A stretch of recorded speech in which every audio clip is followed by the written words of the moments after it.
I keep it under my mattress. Not metaphorically. I mean, there is an actual piece of paper under the actual mattress in the bedroom at the end of the hall, and if you go pull back the mattress from the wall and look at the space between the box spring and the wall, you'll find it in a plastic bag with a rubber band around it. My daughter thinks I'm crazy. She's probably right. She also thinks I'm going to die soon, which means if something happens to me before I finish this recording, at least you know where to look. It's a single page, official German expedition paper, the good heavy stock, the kind they used for everything that was supposed to last. The printed header says, I'm reading from memory here, my German is still good after all these years. It says Schiffsforschungsexpedition, New Schwabenland. Ship Research Expedition, New Schwabenland, dated the 19th of January, 1939. Type 2 notations down the left side, core depth measurements, compass bearings, ambient temperature readings, standard science, nothing unusual if you don't look at the margins. Except in the margins.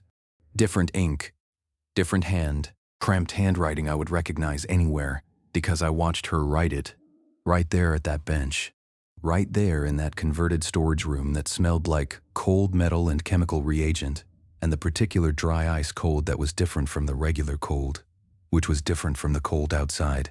And there were so many kinds of cold by then. I'll tell you what those words say in a moment. The translation is the thing that keeps me awake. But first I need you to understand something about me. I'm just an old man. I left Germany in 1946. I have lived in Wisconsin for 53 years. I worked at a machine shop in Sheboygan until my knees gave out in 1979. And I went to St. Michael's on Sundays with my wife Ruth until she died in 87. And I raised a daughter who is a good person and who thinks her father watches too much television and has too many strange ideas and too few friends.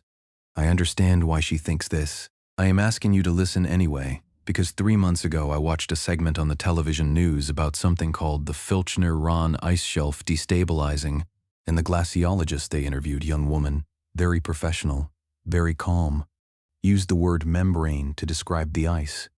The membrane of the shelf is thinning, she said, and when I heard that word I put down my coffee and I felt it come back up through the floor and through the chair legs and through my spine, and I closed my eyes and through my spine, and I was standing on the deck of a ship again in the middle of January 1939, and the ice was breathing, a vibration. That's how I'd describe it. Low, not exactly a sound, more like a pressure, something you feel in your chest, in the back of your teeth and in your fillings if you have them. I had 3 fillings in those days. After Antarctica, I needed 4 more. The dentist in Cape Town who fitted them didn't ask why I'd been grinding my molars.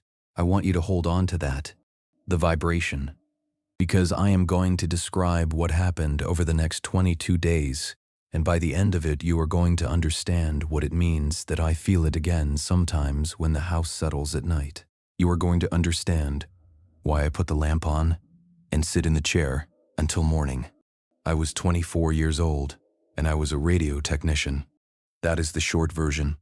The long version is that I had been trained by the Kriegsmarine as a signals operator, had spent 2 years on a Baltic supply, vessel logging routine, coastal traffic, and in August of 1938 I received reassignment orders to a civilian research expedition organized under the authority of something called the SS Ahnenerbe. If you don't know what the Ahnenerbe was, look it up. It was a research division. It studied things, the kinds of things the SS was interested in studying in those years. I was 23 years old and smart enough to understand that you did not ask questions about the Ahnenerbe the same way you understood in 1938, that you did not ask certain other kinds of questions about certain other kinds of organizations. You were given a posting. You accepted the posting. You did your job. The ship was the MS Schwabenland. She was a seaplane tender, approximately 8,000 tons displacement, and she had been refitted to carry the expedition's equipment, 2 catapult aircraft, deep core drilling machinery, a scientific laboratory fitted in 2 converted cargo bays, radio apparatus, and enough stores to keep 37 men in the field for 6 months. We departed Hamburg in December of 38, ran south through the Atlantic, and by the second week of January 1939, We were crossing into Antarctic waters. The temperature dropped 30 degrees in 2 days. The sea changed color from blue to a flat, dull gray, and then the ice started. First floating plates, then bergs, then the shelf itself, rising up like a wall on the horizon. I want to tell you about 3 people before I tell you what happened to us, because once I start describing what happened, I will not be able to stop and give them the attention they deserve. This is important to me. These people were real. I want you to know who they were. The first is Dr. Ingrid Haas. She was 31 years old, a glaciologist from the University of Göttingen, and she was the only woman on the expedition. She had short dark hair she kept under a wool hat, almost constantly, and she had a way of looking at ice that I have never seen in any person before or since, the way a watchmaker looks at a mechanism, like she was reading something written in a language, only she had bothered to learn. She was not frightened of the SS men on the expedition. This was unusual, and it was noticed. Most of the civilian scientists had that careful, slightly compressed quality you developed around men in black uniforms in those years. You agreed before they finished the sentence. You never contradicted. You laughed at things that weren't funny. Haas didn't have any of that. She had a clipboard and a position on everything, and her position was always correct, and this made her unpopular with the men who made decisions. I liked her the first morning I saw her at breakfast, arguing with the ship's cook about the temperature of the sample storage unit. I want you to remember her. The second person I want to tell you about is Hans Schreiber. He was 26 years old, a drilling technician from Silesia, enormous hands, a laugh you could hear from the other end of the ship in weather. He had a photograph of his mother and his dog taped to the inside of his locker, and he kissed it before every shifty. He taught me a card game in the first week at sea that I still don't fully understand the rules to. Once, in the second week out, a young meteorologist lost his hat to a gust off the starboard bow. It went about 20 feet up the catapult tower, and before anyone had said a word, Schreiber had his coat off and was 12 rungs up, not because it was his hat and not because anyone asked him, but because the meteorologist was too frightened to ask and Schreiber was Schreiber. He came back down, handed over the hat, and went straight back to his coffee. I want to tell you about Hans Schreiber before I tell you what happened to him, because what happened to him was the first thing, and it set the terms for everything that came after. I want to be very precise about who he was, because his name is in no official record, and no memorial, and no letter home that was ever allowed to arrive. He called Ziegelsdorf, which was too small for most maps, and he had trained as a mining driller before the expedition found him, which was why they recruited him. He understood ice cores the way a surgeon understands incisions, the angle of approach, the pressure required, the sound the material makes when you're through the hard layer and into something different. He had a system for labeling his cores that was entirely his own invention, different from the official protocol, and it was better than the official protocol. And Haas had adopted it by the 4th day without comment. He knew she had adopted it. He said nothing about it, but he smiled about it to himself, sometimes at breakfast, this private, satisfied smile, like a man who has been seen. He talked about his dog, a mutt, named Bauer, more than any man I have ever met. Talked about a dog. Bauer this, Bauer that. Bauer had opinions about the weather. Bauer could smell a person's mood before they crossed the threshold. On the 3rd night at anchor, he showed me the photograph in his locker. A woman in her 50s in front of a small white house, squinting against the sun, and beside her this enormous brown dog who appeared to be in the middle of an argument with the camera. "That's Bauer," Schreiber said, pointing at the dog as if I might have missed the enormous dog. "He's 14. He'll be 15 when I get home." I said, "That's a good age for a dog." Schreiber said, "He's not a dog. He's Bauer. There's a difference." Then he laughed the laugh that carried the length of the ship. I want you to hold on to Hans Schreiber, because I am going to tell you what happened to him, and I need you to know who he was first. The third person is SS Ober, Führer Karl Grunewald.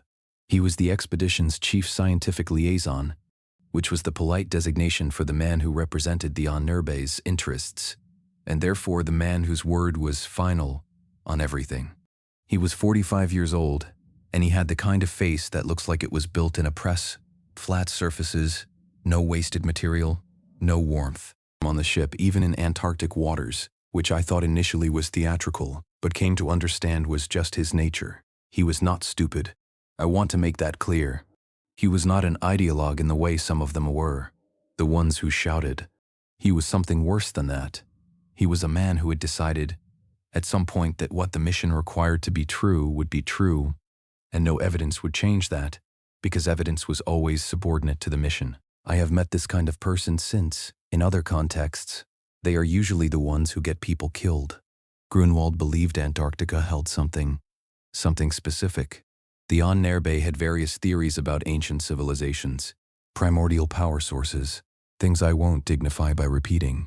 And Grunewald believed these theories with the total, bloodless conviction of a man who has never had to test his beliefs against anything real. He expected to find evidence of something. He found something instead, and when it became clear that what he found was not what he expected, he didn't adjust his belief. He adjusted his interpretation of what he was seeing.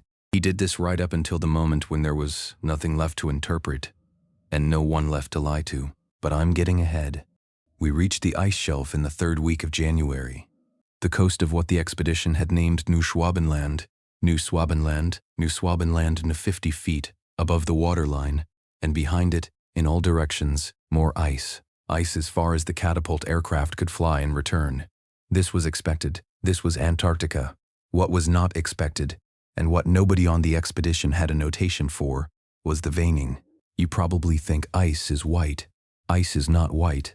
Not when you are standing in front of 150 feet of it at close range. It is blue in the places where the light gets inside it.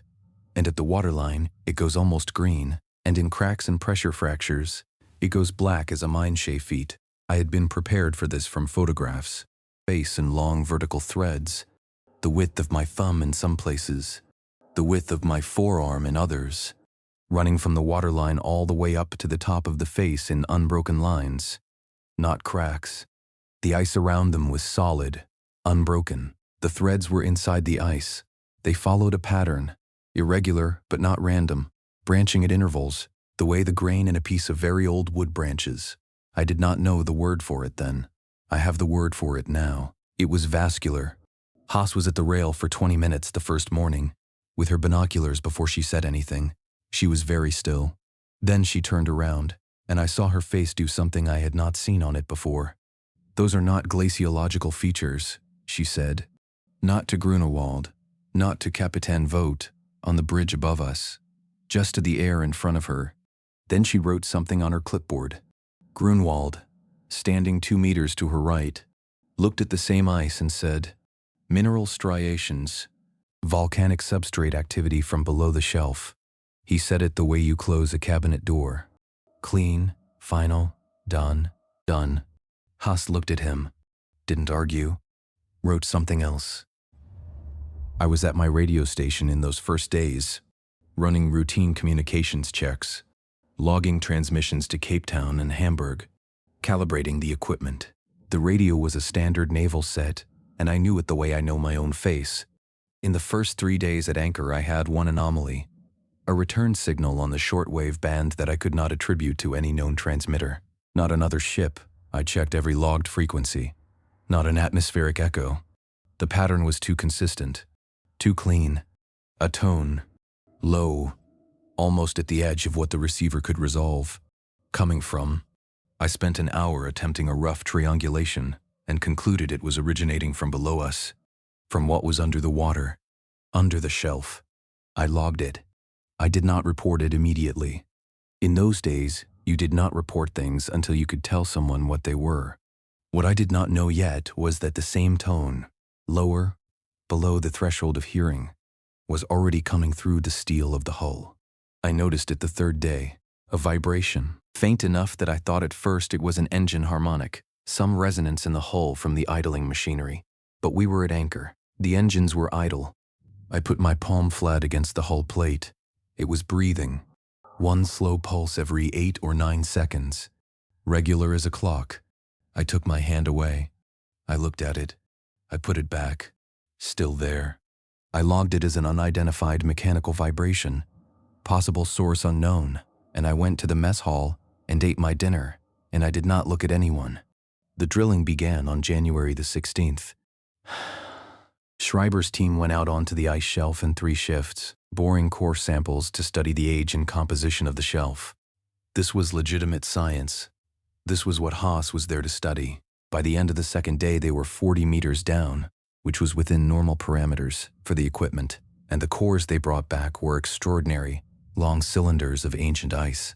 Some of it the deep blue-white of compressed centuries, some of it with trapped air bubbles so old that when Haas cracked open a section, the air that released was, she told me, hundreds of thousands of years old, older than anything we had a word for, up to the porthole light with both hands, like a priest with a chalice.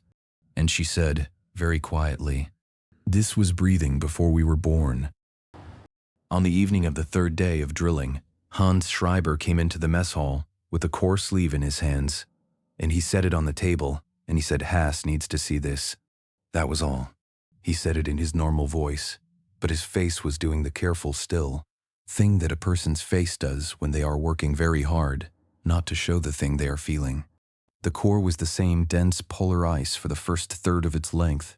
Then, beginning at roughly the center of the core, running through it like a wick through a candle, there was a thread of material that was not ice, not sediment, not rock, not volcanic mineral material. It was dark, almost black, and its surface, where the saw had cut through it, had a texture that Haas touched it with her index finger through her examination glove. A single careful touch, and pulled her hand back, not because it burned her, because the texture was wrong in a way I could see affect her even at 6 feet distance. "How deep was this section from?" she said. 38 meters, Schreiber said. She picked up the core sleeve without another word and took it to her laboratory. She was in there 4 hours. When she came out, she went straight to Grunewald's quarters, knocked, and went in. I was in the passageway 10 feet from the door, and I heard every word. "The material in the core is organic," she said. "I ran a preliminary microscopy on a 5mm cross-section. Oberführer, the cellular structure I'm seeing is mitotically active, under current ambient conditions of -22 degrees Celsius. Cells do not undergo mitosis at -22 degrees Celsius. Nothing does. I need to do more extensive analysis, but my initial finding is that the material is alive." Grunewald's voice. "You are describing bacterial contamination. Antarctic researchers have documented microbial life in ice cores before. I am not describing bacteria." Her voice was very controlled. "The morphology is not bacterial. The cell walls have a structural complexity I cannot account for. Under any known taxonomy, the material has an organization. The cross-section looks like tissue. Differentiated tissue. Differentiated tissue. The cross-section of a functioning organ. From what organism?" A pause. "That is what concerns me." "Continue drilling," Grunewald said. I heard the scrape of her chair. Then she came out of the room, and she looked at me for just a moment in the passageway, and I think she knew I had heard everything, and she walked past me without slowing. I want to tell you about the night of January the 19th, because that was the night I understood that what I had been logging as a radio anomaly was not a malfunction. I was on the midnight watch, 3 hours at the receiver, logging routine traffic, and the tone had been present every night since arrival. Always the same frequency, always the same amplitude, the same slow pulse rising from the hull below and through the receiver at the same time. I had stopped trying to locate its source.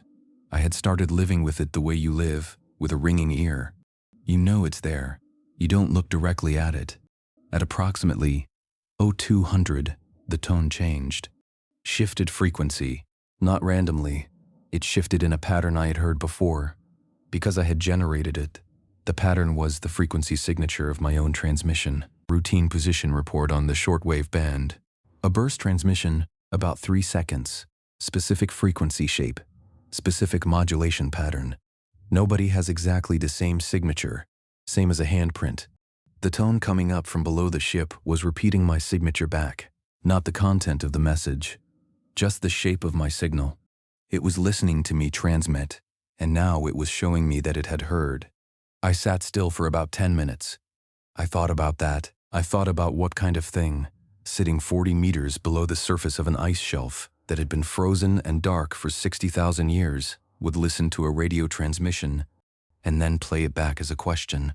I logged it as an atmospheric anomaly and went and got a cup of coffee and did not sleep. The next morning, I went to Haas. I told her everything, the tone, the vibration, what I had heard the previous night. She listened without interrupting me.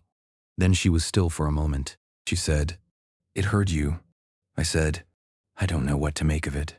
She said, "Come with me." She took me back to her laboratory and sat me at the second microscope, the one with the prepared slide already loaded. She said, "Tell me what you see." I had not used a microscope since school. What I saw was the cross-section of the dark core material. The cells Haas had described, and they were moving. Slowly, incrementally, but moving.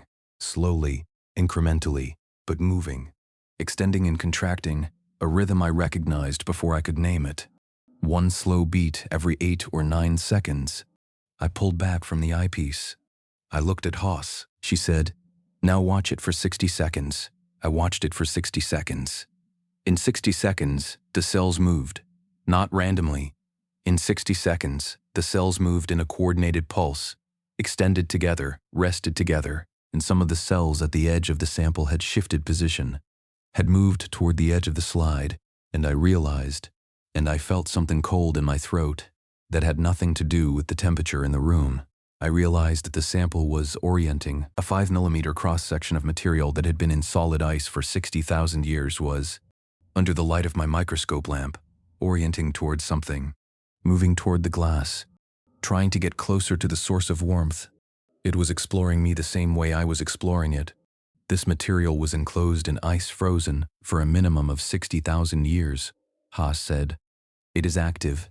It is alive. It has been alive under the ice for 60,000 years, possibly longer, and we have been drilling into it for 3 days. I looked up from the eyepiece. She was watching me. "The vibration," she said. "The rhythm of it.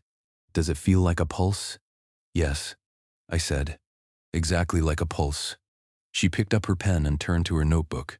I watched her write 3 lines in her rapid, compressed script. Then she looked up. "We are not standing on a continent," she said. She said it so quietly I almost didn't catch it. "We are standing on a scab." She went to Grunwald that afternoon with her full analysis. I was not in the room. Schreiber was, because Grunwald had asked for the drilling team's report at the same time, and Schreiber told me afterward what happened. She laid out her core samples, her microscope photographs, her chemical analysis of the thread material, which had, she said, a fat-soluble organic signature closer to animal lipid than to any mineral compound, and she explained that the phenomenon in the ice was biological in nature, of a complexity she had never encountered, and almost certainly continent-spanning in scale. She said the threading visible on the cliff face, from the first day, was the surface expression of a vascular network below the shelf. She said the vibration they had all been feeling through the hole was almost certainly respiratory activity, the equivalent of breathing. She said that drilling into the shelf was the equivalent of making a series of incisions into a sleeping organism. She said the organism might notice. Grunwald listened to all of it. Then he said, "The Ahnenerbe believes there is an ancient power source beneath this shelf, generated by the civilization that preceded modern man on this continent. What you are describing is consistent with that energy source. It is alive in the same sense that certain geothermal phenomena are described as living. Continue drilling." Schreiber told me that Haas's face, in that moment, was the face of a woman, watching a man hold a lit match over a tank of fuel while explaining to her why fire doesn't present a real danger. That night I was at my station, and the vibration through the hole was stronger, not dramatically. I had to press my palm to the plate to confirm it wasn't my imagination, but it was there, and the rhythm of it had shifted, fractionally, so that it was syncing with the rhythm of the drill. 1 beat for every full rotation of the borehead, 100 meters away through the ice, the way a body adjusts its breathing to something pressing against it. I wrote all of this in my private log, which I kept inside my uniform jacket in my bunk. The official expedition log said, "Atmospheric interference, mechanical vibration, 1 minor equipment anomaly." The piece of paper under my mattress in Wisconsin is a page from Haas's scientific record. She tore it out herself 3 days later and pushed it into my hand in the passageway outside the mess and said, "Keep this somewhere. Don't tell me where," and walked away before I could ask why. I didn't ask. I tucked it inside my shirt and I slept with it against my chest for the next 4 nights. The scientific notation down the left side of the page is her shorthand, mostly beyond me, but the handwriting in the margin I could read on the ship home, in the dark of the hold, where they kept me locked below decks, while the cover-up was assembled above. Die Zellen Leben noch. Das Eis ist eine Haut. Wir haben sie aufgeschnitten. The cells are still alive. The ice is a skin. We have cut it open. On January the 21st, Hans Schreiber went down with the morning drilling shift and didn't come back. I need to say this carefully because I need you to understand precisely what I mean. The bore site was found undisturbed that morning. The equipment was in place, the bore rod turning, the surface instruments running. Schreiber had gone ahead of the others to check the overnight depth readings, as was normal. When the team arrived, Schreiber was not there. His gloves were on the ice beside the borehole. Not dropped, placed, set down neatly side by side, the way a man sets his gloves on a table when he comes in from outside.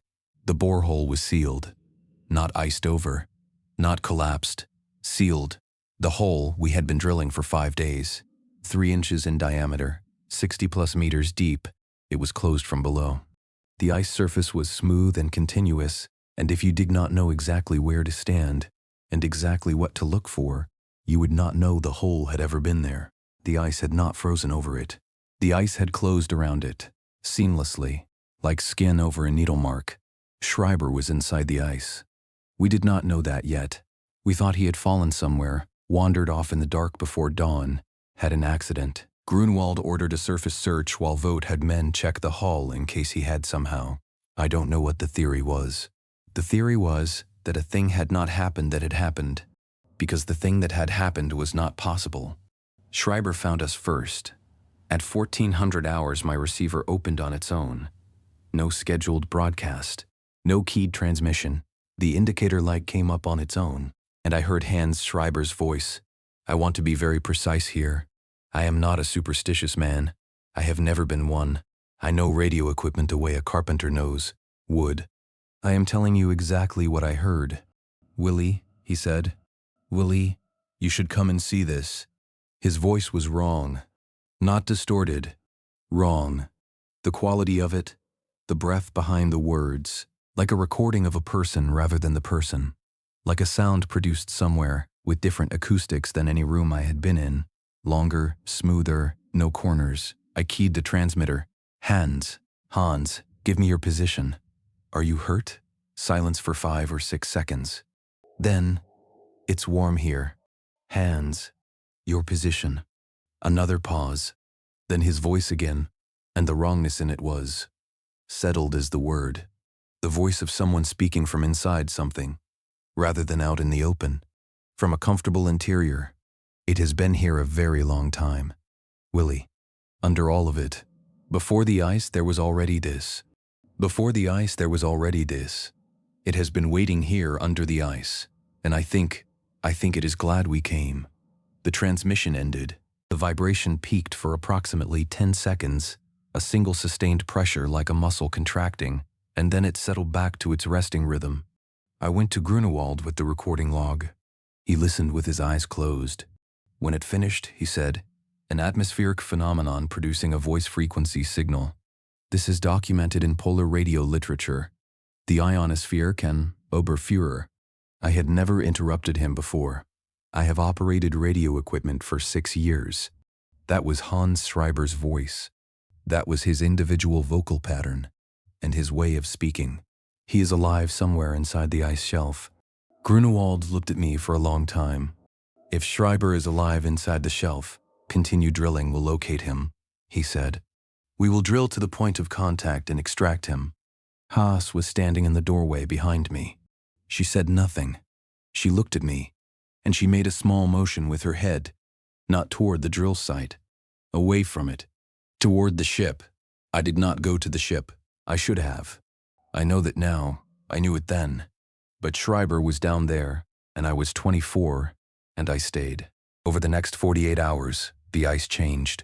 This is the part that is hardest to explain, because what I am going to describe violated things I had understood as fixed since I was a child. The first change was the color of the ice near the bore site. Where it had been opaque white, it went the color of bad milk, not transparent, not clear, but translucent, so that if you held a lamp close to the surface, you could see depth inside it. You could see that depth was moving. The second change was the temperature of the ice surface itself, not the air. The air stayed at -23, which was cold but workable. The ice surface was warmer than the air, not warm enough to melt, warm enough that if you took off your glove and pressed your palm flat against it, you felt, instead of the expected deep cold, the absence of cold, the warmth of something on the other side of a wall. Schreiber had said it was warm. The third change was the most wrong, and it happened to one of Grunewald's SS men named Albrecht.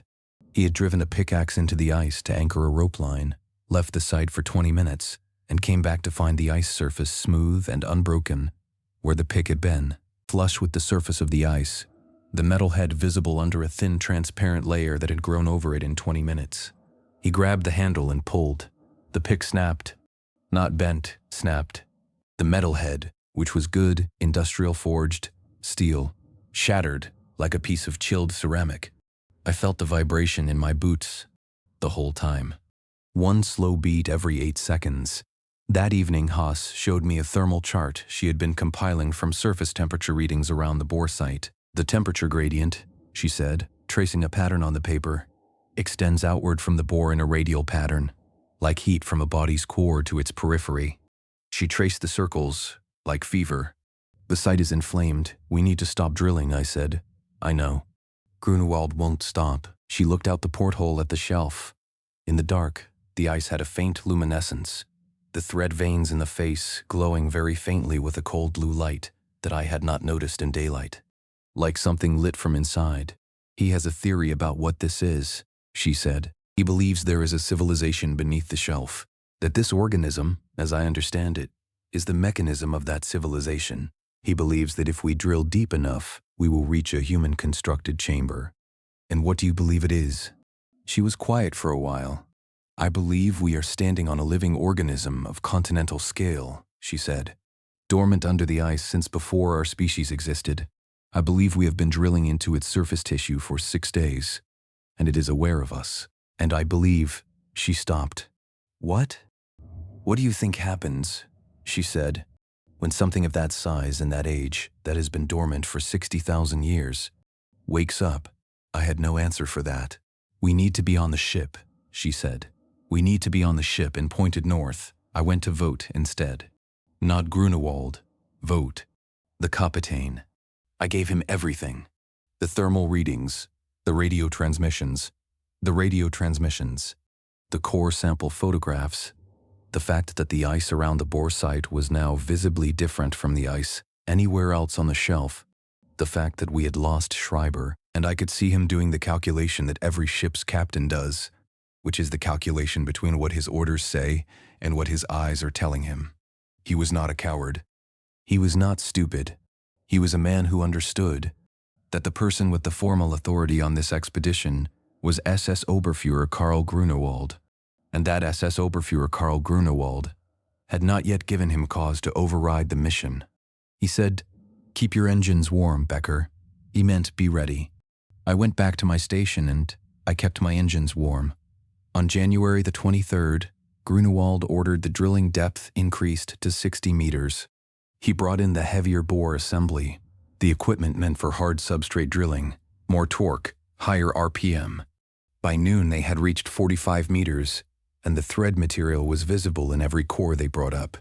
No longer a single wick at the center, but distributed throughout the ice in fine networks, like, I will say it plainly, like capillaries in meat. At 48 meters, the dark material began coming up through the ice surface, around the bore site, not from the hole itself, through the surface, from below, seeping upward, through the ice, along the thread veins like something pushed from underneath.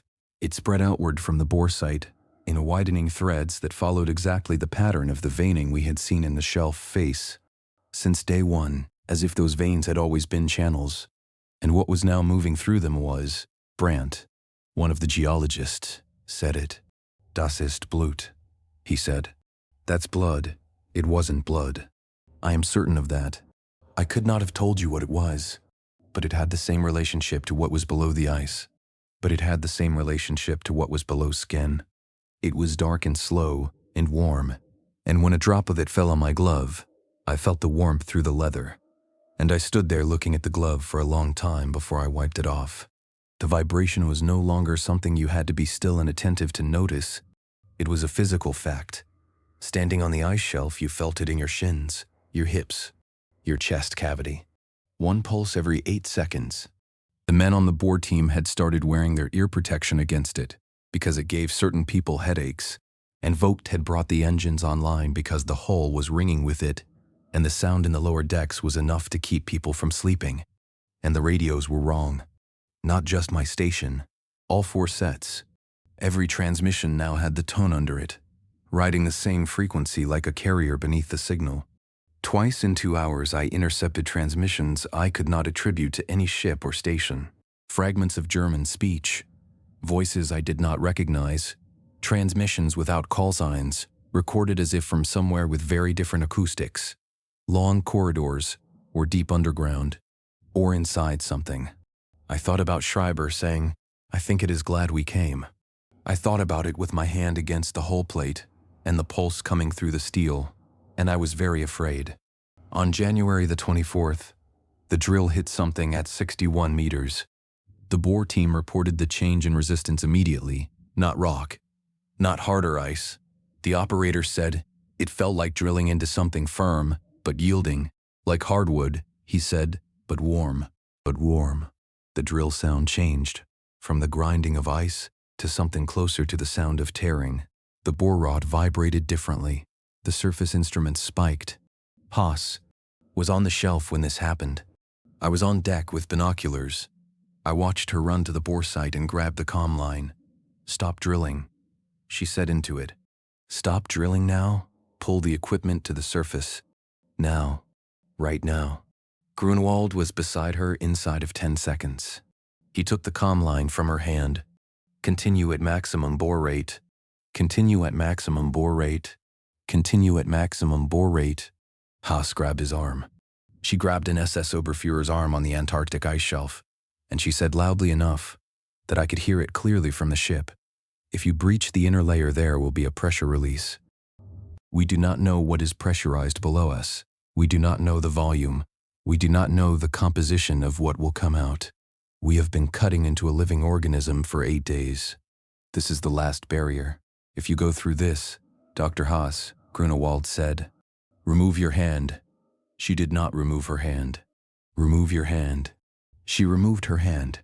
"There is nothing beneath this shelf that the Ahnenerbe has not accounted for," he said. "The energy source we have identified is consistent with every element of our research. What you are calling a barrier is the membrane of the structure we came here to enter. We will proceed." He set it into the comm, maximum bore rate, full RPM. Push through. The drill went deeper. At 63 meters, the bore rod jumped in its housing. Not a stall, a jump. The team said the handles hit their palms as if the rod had fired upward. The way a thing moves when the resistance it was pressing against suddenly disappears. One operator was thrown off the assembly by the force of it. He lay on the ice, not moving for a moment, then sat up, unhurt but shaking. The drill rod began rising, not because anyone was pulling it, because something below was pushing it. 63 meters of bore rod rising back through the hole under its own force, steady and deliberate, the way you push an unwanted thing back out. And then the ice opened, not at the bore hole, the ice, a 30-meter section of the shelf, centered on the bore site, opened from below. It opened the way a flower opens in time lapse. Outward radially, the ice moving back in segments. But the ice did not crack. It separated at the vein lines, along the channels, as if it had always been designed to open along those seams. The sections folded back smooth and clean, and from the opening came warmth and smell. I was on the deck, 100 meters away, The smell hit me like a wall, warm animal smell, the heat moisture smell of the inside of something living, the organic warmth of a large, warm body in cold air. And in the middle of Antarctic January, it was the first genuine warmth any of us had felt in 3 weeks, and it was the most wrong thing I have ever experienced. And it was both at the same time. And I stood there for a moment just breathing it, because it was warm. The vibration was everywhere at once, not just in the hull, in the air itself, in my lungs, and my eardrums, and my back teeth, everywhere. One of the SS men walked to the edge of the opening and looked in. He took 2 steps back and sat down on the ice. He sat there without moving or speaking for the next hour. I don't know what he saw. I never found out because he did not speak again, on the ship or after, and the last I heard of him was a reference in a document I saw in 1962 to a man with his name and service number residing in a facility outside of Dusseldorf. The opening was bigger than the ship. What came up from it? I am going to try to describe this exactly, because the scale is the thing, and the scale is what makes it impossible. What came up from the opening was not a creature. I want you to understand this. It was not a creature in any sense. You are picturing. It was tissue. The way a surgeon uses that word, material, organized living material.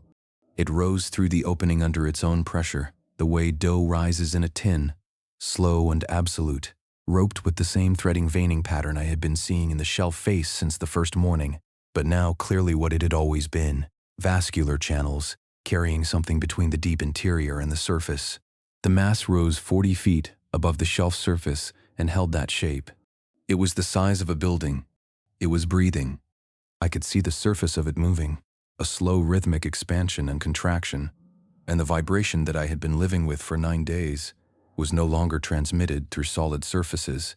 It was now direct, moving through the air, a pressure wave that hit your chest at each pulse. 8 seconds, 8 seconds, 8 seconds, 8 seconds, 8 seconds, 8 seconds.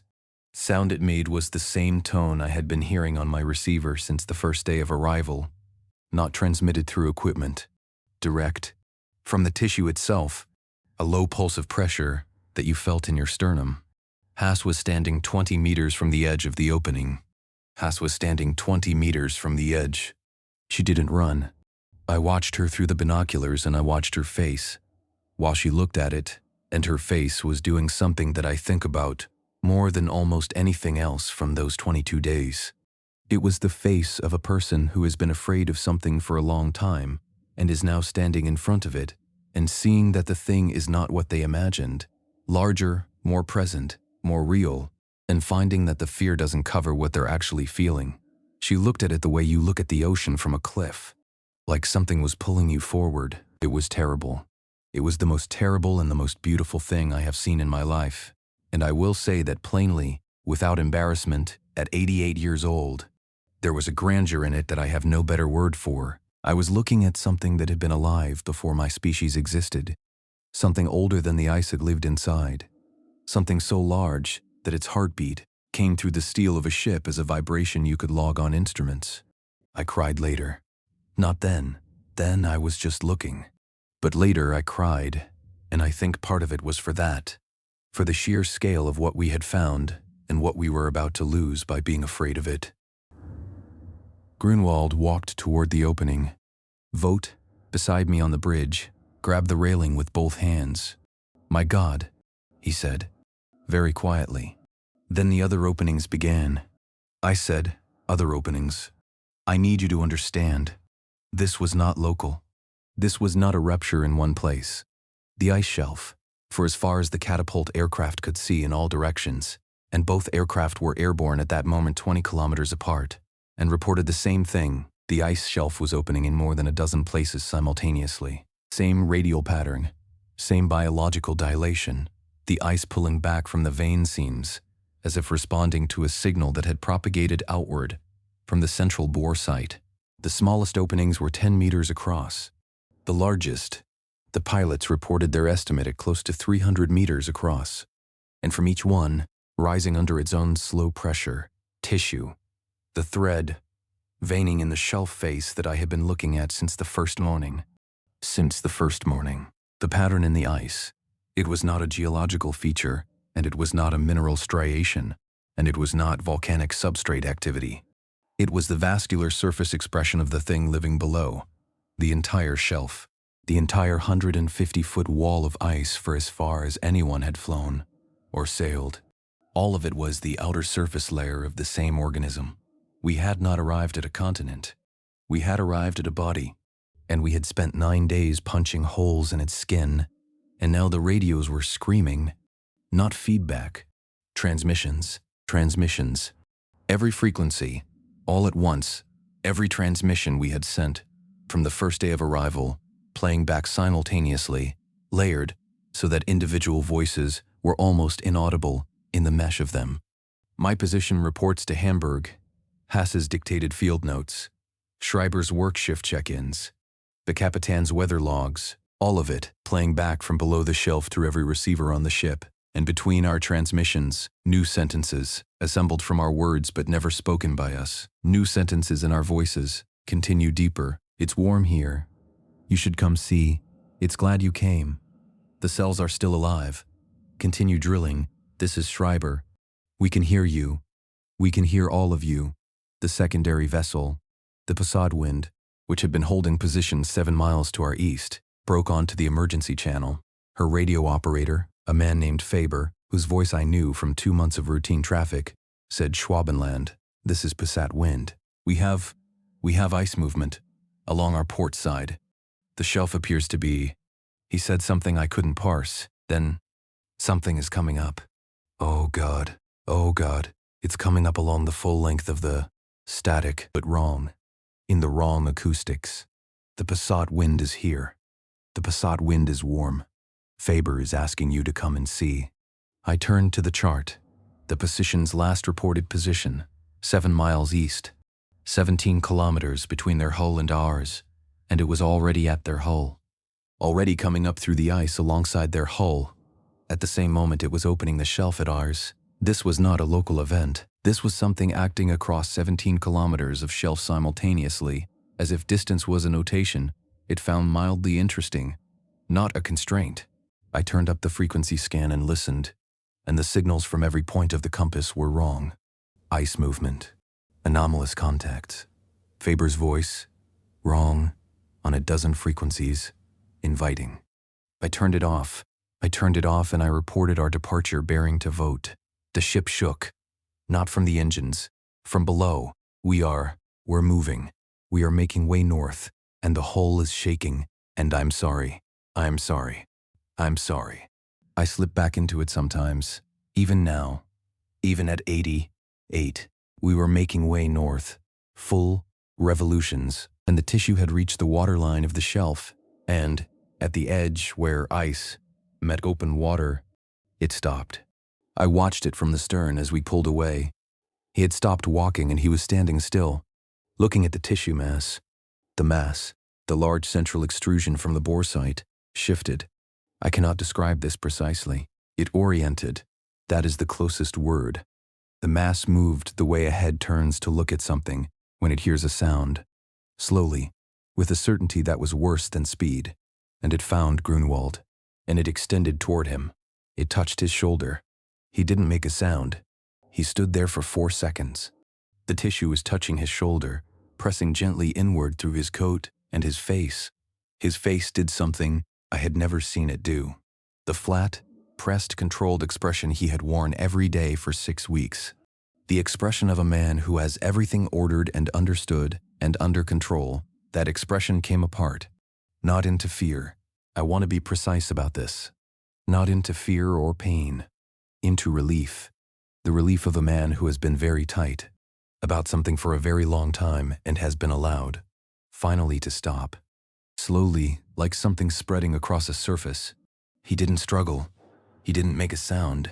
In the last moment before his face was gone, he was looking back at the ship, and the expression on his face was something I have spent 80 years trying to name, and I cannot name it, and I no longer think I meant to. Then he wasn't there. Then the shooting started. The SS men had their Mausers and 2 MP40s, and they opened fire on the tissue mass. 12 men, weapons to shoulder, putting rounds into 40 feet of living tissue. The rounds went in. I could see the impacts. The tissue surface dimpled where each round struck, the way dough dimples when you push your finger into it, and then the tissue closed around each impact site. And there was no mark and nothing happened. The mass did not react. It did not flinch or pull back. It continued its slow respiratory movement. It continued orienting to the nearest man. Untersturmführer Dietz, the senior SSS officer after Grunewald disappeared, ordered his men back 50 meters to the bore site equipment cache. They had a single demolition charge, blasting compound, meant for rock drilling. If the ice encountered was too hard for the bore heads, Dietz planted it at the base of the main tissue mass, a contact charge directly against the tissue surface. He ran the wire. At 50 meters, he detonated it. The explosion was real. A proper blast, ice fragments and debris coming out in a cone, and the tissue surface above the charge was disrupted, torn, a ragged black wound in the mass about 2 meters across. The interior was exposed for a moment. I saw it from the deck, darker than the outside, fibrous, packed together, moving, not destroyed, moving. The exposed interior surface was already closing. It closed the way a cut closes when you hold the edges together, slowly from the outer margins inward, the tissue surfaces finding each other and rejoining. In 2 minutes the wound was sealed. No scar, no seam. But for 30 seconds after the explosion, the vibration changed. The regular pulse spiked. Not louder, harder. Single sustained pressure wave that knocked Dietz off his feet at 50 meters. Not targeted, not directed at him specifically. Just the reaction of something very large registering a small insult. Dietz got to his feet. He looked at the sealed wound. He looked at his 2 remaining men. He dropped the detonation wire on the ice, walked to the gangway, and came aboard. I don't know what happened to Dietz after Cape Town. I never found out. Albrecht ran for the ice cliff to the left of the bore site. He went up the face at good speed 15 feet off the ground, maybe more. I've had 80 years to revise the number and I keep coming back to 15. And then a thread of tissue came out of the cliff face. Not through a crack, through the solid ice surface. It extruded outward the way you'd push your finger through a piece of stretched rubber. The ice yielded, gave, let it through. The thread wrapped around Albrecht's ankle. He went into the cliff face the same way, and the ice surface closed behind him, smooth as water closing over a stone. Seamless, no mark, no indication he had ever been there. I watched this happen. I watched it happen, and I was already running for the gangway. Navigator Meinhardt stopped me. He was standing on the ice shelf, not running. He was walking toward the main bore site opening, walking deliberately the way you walk when you know where you're going, and you have made your decision and you are not interested in being talked out of it. He was 52 years old, and he had been on research expeditions his entire adult life, and in the 9 days I had observed him, he had been the calmest man I had ever met. I called his name. Others called his name. He turned around once. He looked at us and his face was completely entirely calm. Not blank, calm. The calm of someone who has been offered something and has chosen to accept it. He said it is very old, and it is very patient, and it wants to know what we are. That is all. That is everything. It has ever wanted to know. Then he turned back and walked in. The tissue mass opened for him, slightly, and closed behind him, without any violence, without any force, like closing a door. For 30 seconds after Meinhardt disappeared, every radio on the ship went silent. Then they came up together and his voice was on all 4 sets. I'm going to try to describe what I see. The words I have are not enough.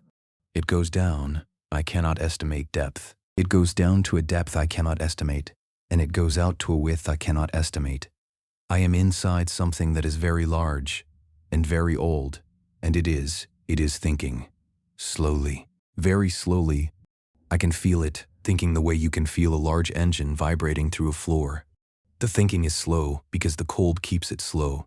The cold is part of it, part of what keeps it calm, part of what keeps it dormant. I want to describe what it looks like in here so that someone understands. There is light. Not light from a source. Just a faint light, amber, like the sun through your eyelids. The material around me is not solid. I am not enclosed. I am suspended. It is warm the way a room is warm, not the way a fire is warm. It feels like being held. I am trying to be precise because I know what you will think when I say that, and I want to be precise. It feels like being held. It feels safe. I have not felt safe in a very long time, and I think that should frighten me, and it doesn't. I don't know what that means. I can hear the others. Schreiber is here. He's calm. He's been calm this whole time. He says Bauer is a good dog. I don't know why that was the thing he said, but that's what he said. He says, tell Willie Bauer is a good dog. It is not. I need you to understand that it is not malicious. It is curious. It has been curious since the first day you arrived, and it has been watching you, and it has been learning you from the inside out, from the frequency of your transmissions and the composition of what came down through your drill holes and the sound of your boots on its surface. It knows what you are now. It has catalogued you. It finds you, I don't have the right word. Small is not right, because size is not the thing. Brief, maybe. It finds you brief and warm and very confused about where you are standing. It finds you, I think the word it would use, if it had words, is tender. The way you find a small animal tender. Not threatening, not significant. Tender. You have been warming the ice. I need you to understand this. You have been warming the ice for a long time now. Not just these 9 days. The slow warming for decades has been reaching it. The thinking is getting faster.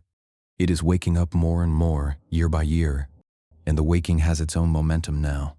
I think you should go. I think it will let you go. It is curious about you. You are very small things, and you have been hurting it, but it is curious about you. And it will let you go. Please go. Please go. Now, while it still feels, the transmission cut. Then Meinhardt appeared in the tissue mass. I mean this literally. I am looking at my hands, and I am choosing to say this plainly. His shape appeared in the tissue mass 30 feet up, visible through the outer surface the way a shape is visible through frosted glass. The outline of his shoulders, his head, his face compressed but recognizable, turned outward, pressed against the interior surface as if looking out through a window. He raised one hand, slowly, and held it against the inner surface. I cried, standing on the deck of the ship with my hand on the gangway rail. I don't know why. I couldn't stop. I'm not going to tell you every single thing that happened in the next 4 hours. Some of it I can't describe. Some of it I can describe, but I still don't believe it. Having been there. I'll tell you the things that matter. The tissue reached the ship. It came across the shelf in threads. First, thin as rope, moving fast, much faster than the main mass. And then in waves, advancing from each of the opening sites. Where it passed over the drilling equipment, it absorbed it. Not destroyed. The bore machinery, the surface instruments, the anchor cables, they sank into the tissue the way the pickaxe had sunk into the ice. Seamlessly, without violence. One moment they were there, the tissue passed over them. They were gone. The surface was smooth. Both catapult aircraft on the aft deck were reached by a thread of tissue, and then they were not there, and the deck under them was unbroken. The temperature at the shelf surface dropped 40 degrees in 20 minutes. The temperature of the water around the hull began changing. The waves stopped. Not calmed. Stopped. The surface went flat, and then it went hard, from the shore outward, a freezing front visible as a spreading gray film, thickening in real time. I watched the water freeze. Open Antarctic saltwater, not pack ice, not drift ice.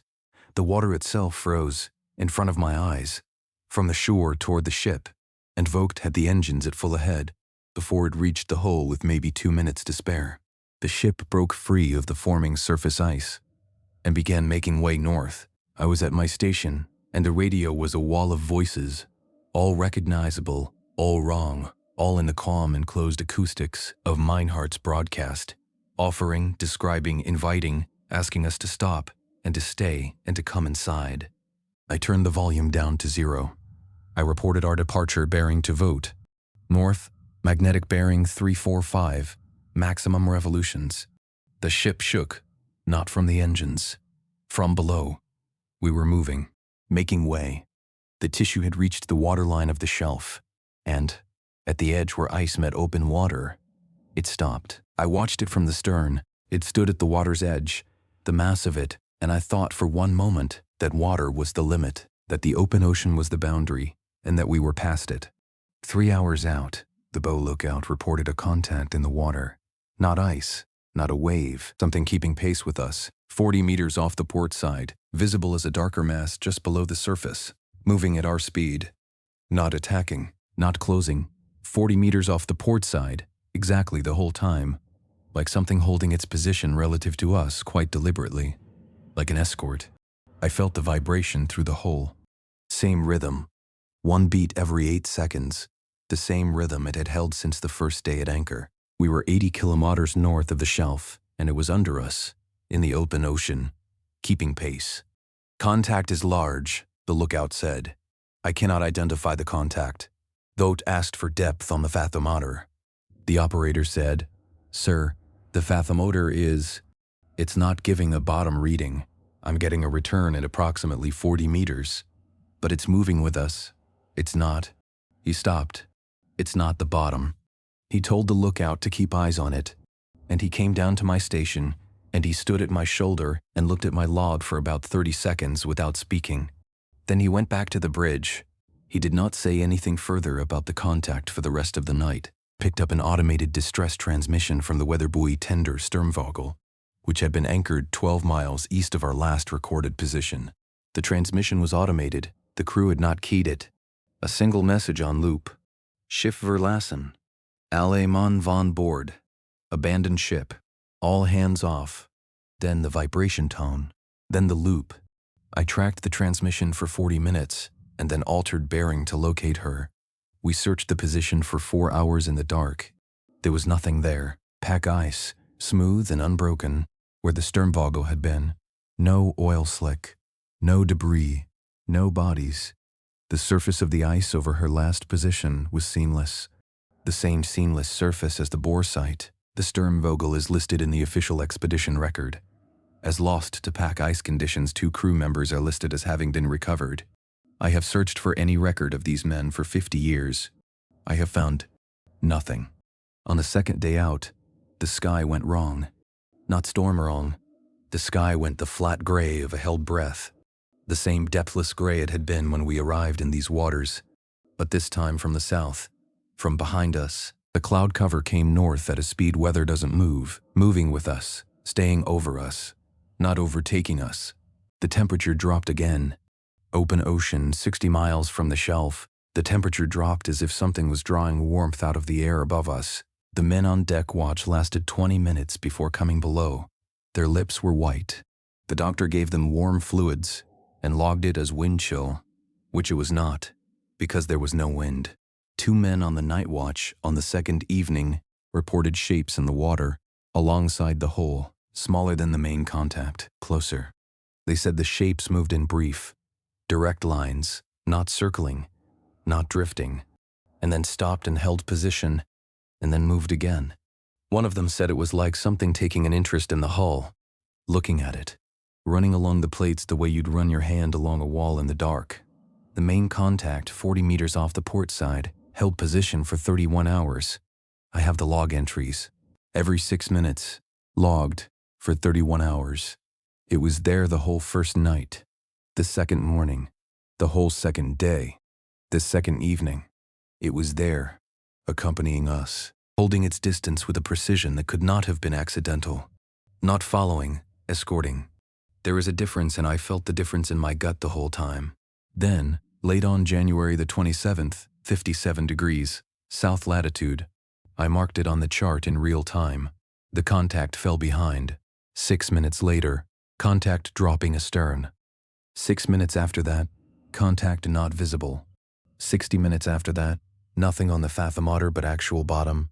And then at 57 degrees south, the vibration stopped. It stopped instantaneously, not gradually. One pulse, and then nothing. The silence in my palms, in my chest, in my teeth, was so sudden that I actually spoke aloud. I said something in German that I won't repeat. The hole stopped ringing. The receiver went to normal electromagnetic background. The air changed quality. The way air changed quality, When you step out of an enclosed space, into the open, I got up from my station, and I went out on deck, and the sky was clear for the first time in 10 days, and the stars were out, hard and brilliant in the way they are only in very clean air, in very cold places, and I stood there and I breathed the normal cold. The cold that means the absence of warmth rather than the warmth of something very large and very alive below you. I put my boot sole flat on the deck and pressed down. Nothing. Just steel. Just cold metal. Just the right kind of nothing. I was relieved. I was relieved the way you're relieved when a doctor finishes doing something painful and says, "It's done."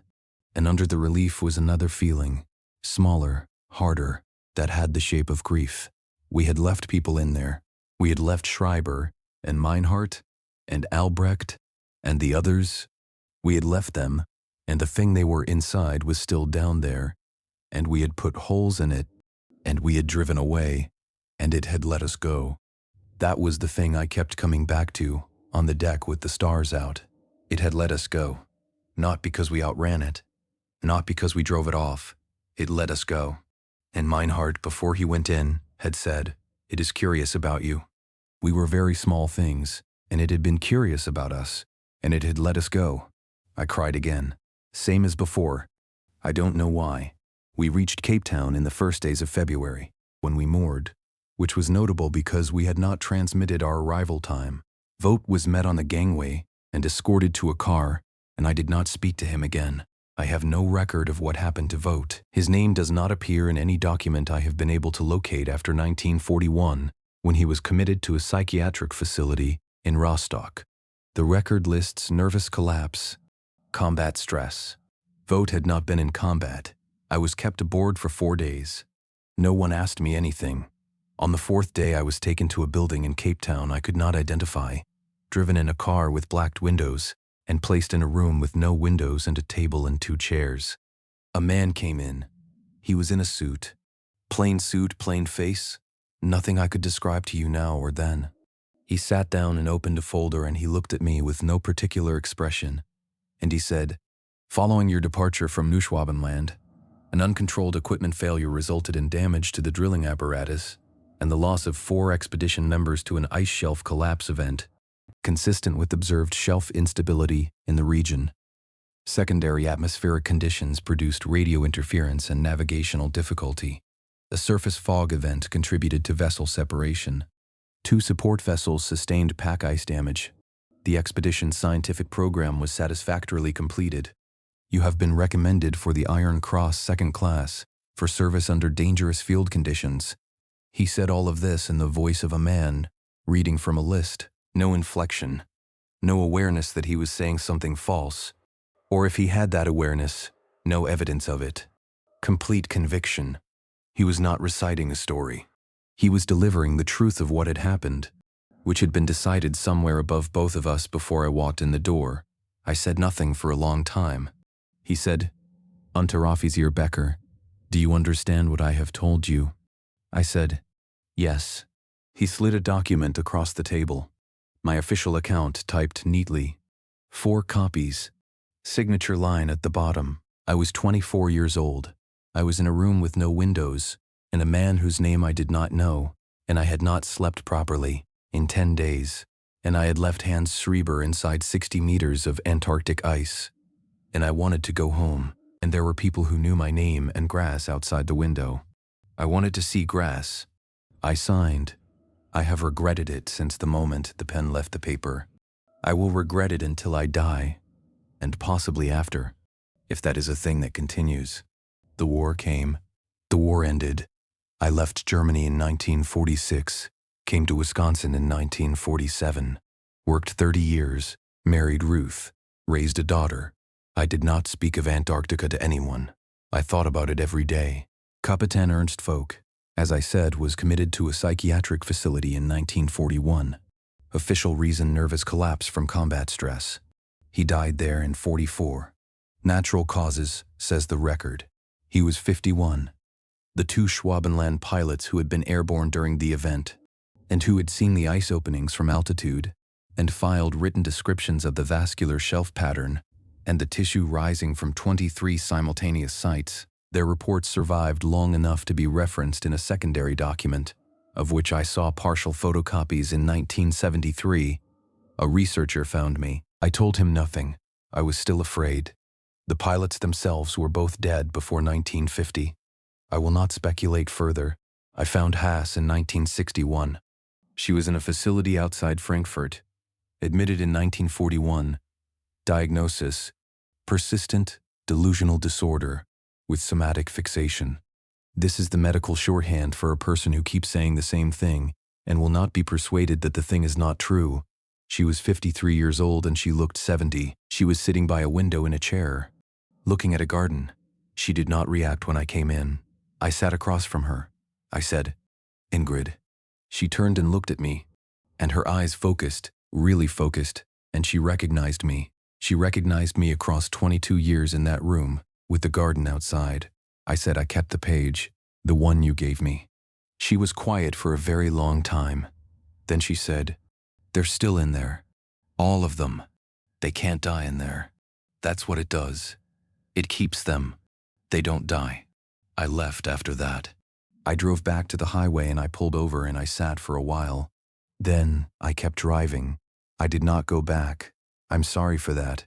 I've been sorry for it since. In 1947, the United States Navy sent a task force to Antarctica. Operation High Jump. You can look this up. It is not a secret. The operation is documented. The personnel numbers are documented. The ships are documented. 4,700 men. 13 ships. 33 aircraft. They called it a scientific expedition. The scale of the military force was never adequately explained by the scientific objectives. You don't need 13 warships and nearly 5,000 men to take ice core samples. You need that many men if you're expecting to find something, and you're prepared for that something to resist you. They were provisioned for 6 to 8 months. They left after 8 weeks. The official reason was unexpectedly severe weather conditions. I have read the weather logs for that period that are available in public archives. The weather was bad. Antarctic weather is always bad. It was not so bad that you abandon a $30 million military expedition after 8 weeks out of a planned 30. Admiral Byrd, the expedition commander. Look him up, he is a real historical figure. This is a matter of public record. Gave a press interview after returning, in which he stated that the United States needed to be prepared for an attack by an enemy that could appear suddenly, without warning, over one of the poles. The reporters of the time understood this as a reference to Soviet aircraft A-bomber threat from the Arctic. The geopolitics of the period made this interpretation natural. I understood him differently. I had heard that exact formulation before, from a different speaker, on a ship 1,000 miles south of where Byrd had been. "You should go. Please go now. It is curious about you, but you are very small things." The language of dismissal, the language of something very large being kind to something very small, and telling it to leave before the kindness expires. Byrd went down to see what the Germans had found. He found it. He came back. He told no one what it was. The classified appendices of High Jump, fragments of which have been obtained through various means over the decades, portions of which I have personally seen, describe anomalies in the exact region of our expedition. Subsurface sonar contacts of impossible scale. Unexplained temperature events at the shelf surface beginning at a specific latitude. Radio interference of a specific frequency and a specific pulse interval. Equipment failures beginning at coordinates consistent with the border of what I logged as the phenomenon's active range. The descriptions in those fragments, translated from English, use different words than Haas used, different words than I would have used, but they are describing the same thing, the same pulse, the same warmth in the wrong place, the same ice that closes over what you put into it. They went south. They got the same message we got. They came home. In 1959, 12 nations signed the Antarctic Treaty. I have already said who signed it and what it says. I want to add something I did not say before. The negotiations for the Antarctic Treaty took less than 18 months from the initial proposal to the signing ceremony, by the standards of international diplomacy in the 1950s. A period when the United States and Soviet Union could not agree on the color of a sunset without a 6-year negotiating process, 18 months to a complete binding, multi-party agreement on the status of an entire continent is not normal. It is not how diplomacy works. It is how something works when the parties involved have already agreed, privately, before the formal process begins, because what they have agreed to is not a geopolitical arrangement but a shared understanding of a shared threat. They were not protecting penguins. They were agreeing, with remarkable speed and efficiency, never to go back. And the speed of the agreement tells you everything about how serious what they found was, and how absolutely none of them wanted to discuss it out loud in a formal record. I am 88 years old. I have 3 grandchildren. My daughter installed a streaming service on my television, and I watch more than she knows, because I am looking for specific things. I have been looking for them for 20 years. The seismographic data from the Southern Ocean stations is freely accessible to anyone who knows how to search for it. The methane release readings from the Weddell Sea seafloor sensors. The thermal anomaly records from satellite imaging of the Filchner-Ronne region. The exact region, the coordinates I logged every 6 minutes for 9 days, have been showing irregular warm patches and ice that should be uniformly cold since the mid-90s, and the patches are larger every year. The researchers note them, they log them. They continue looking for explanations that fit the frameworks they have been given to work inside of. The ice shelf is thinning. The glaciologist on the news program said the membrane is thinning. She said it without knowing what she was saying. Nobody is talking about what the membrane does, what it has always done. The cold that keeps the thinking slow, the pressure of 60,000 years of frozen dark, pressing down on something that was old before the ice arrived, that retreated below the accumulating ice. As the climate changed and the cold deepened, that has been underneath the weight of it ever since. Patient and breathing, and waiting for the cold to life. The thinking is getting faster, Meinhardt said, his voice from inside, his voice through 4 receivers. Simultaneously, you have been warming the ice. In January of 1939, we punched a hole in the membrane with a 63-meter drill, and we got a response in 9 days, and a full physical manifestation in 2 weeks. Then we went home and we signed documents, and we let the cold settle back in, and the membrane sealed, and the thinking slowed back down. 9 days from breach to response, 2 weeks from response to manifestation. That was from one 63-meter borehole in an otherwise intact shelf. The shelf is no longer intact. The entire shelf is thinning simultaneously, everywhere at once, from above. There is no single breach point.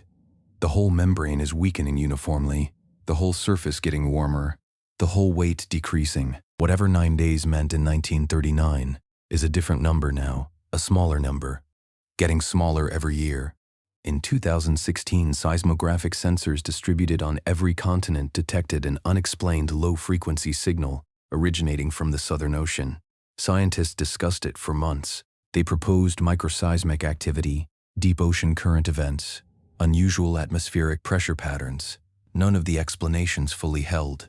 The signal was periodic, consistent interval. The researchers noted that its period matched no known natural phenomenon. The interval between pulses was approximately 9 seconds. I logged it once at 8 to 9 seconds per pulse. Through the steel of a ship's hull, through the soles of my boots, through the fillings in my back teeth. 9 seconds. For 22 days. In 1939, and now the whole planet's seismographic network is picking it up. It is not hiding anymore. It is not asleep anymore. It is thinking, and the thinking is fast enough now that the thought reaches the surface. My daughter comes on Sundays and she brings the grandchildren, and they are good children, and I hold them, and I watch them play in the yard, and I think about Hans Schreiber saying, "Bauer is a good dog. Bauer is 14. He'll be 15 when I get home." I think about the photograph in the locker. I think about the laugh you could hear from the other end of the ship. I think about those enormous hands lying flat on the table, so carefully, holding the core sleeve. I think about Haas at the microscope at 3 in the morning, working in that cold lab with the chemical smell and the raw acoustics, translating what she saw into language that could go on paper that could survive. I think about her in that chair by the window in Frankfurt, 40 years later, still in there somewhere behind the damage they did to her by deciding she was delusional, still knowing what she knew, still saying it, apparently, which is why she was in there. She wouldn't stop saying it. I have spent a long time being ashamed that I stopped, and being ashamed that it took me until I was 88 to unstopped. This is me unstopping. The piece of paper under my mattress says, in Haas's handwriting, "The cells are still alive. The ice is a skin. We have cut it open." I have been looking at those words for 85 years. I have carried them through a war and an ocean and a career and a daughter and 3 grandchildren and 1 Wisconsin winter after another, and I have not been able to put them down. Haas wrote them so that if everything else was taken, every log, every sample, every photograph, every man who had been there signing the document that said what the man in the suit told them what to say, it said, there would be this 1 page. In a plain hand, the cells are still alive. Schreiber is still in there. Meinhardt is still in there. Haas told me in 1961 that they don't die in there. That's what it does. It keeps them. I don't know whether that is mercy or whether it is something you don't have a word for yet. I have had 60 years to decide, and I still don't know. I think about Meinhardt pressing his hand against the inner surface and looking out at us through it. The sky, the ship, the shell of ice, with its holes in it, all of us small and warm and frightened on the outside. I think about what it felt like from where he was, whether he was afraid, or whether the thing that absorbed him had taken the capacity for fear along with everything else. Whether he is still there in the same way he was in 1939, whether his hand is still pressed against that surface, waiting for the surface to thin enough from the outside that he could push through, whether, when the membrane finally goes, Schreiber will be the first thing out, walking up through the ice the way Albrecht walked in, smooth and seamless and smiling and warm, whether he will be glad to be home. I keep the lamp on at night. I've kept the lamp on at night. I have kept the lamp on at night for a very long time. My daughter thinks this is a symptom of something wrong with me, and she may be right, but I am not going to stop. The lamp is something. I don't know what it is, exactly. A claim, maybe, a small one. This is where I am. This is where I still am. The lamp is on, and I am in the chair, and the house is mine, and I am not inside anything. Not yet. The piece of paper is under the mattress. In 85 years the ink has not faded. Haas's handwriting. The cells are still alive. The ice is a skin. And in the floor of this house, right now, tonight, coming up through the boards and the chair legs, and the cushion, and into my spine, 1 beat, 8 seconds, 1 beat. I feel it right now. Go look up the Filchner-Ronne data. Go look up the 2016 signal. Go lie down on the floor of whatever room you are in right now and press your ear to it. Tell me if you feel it. Tell me if it's getting stronger.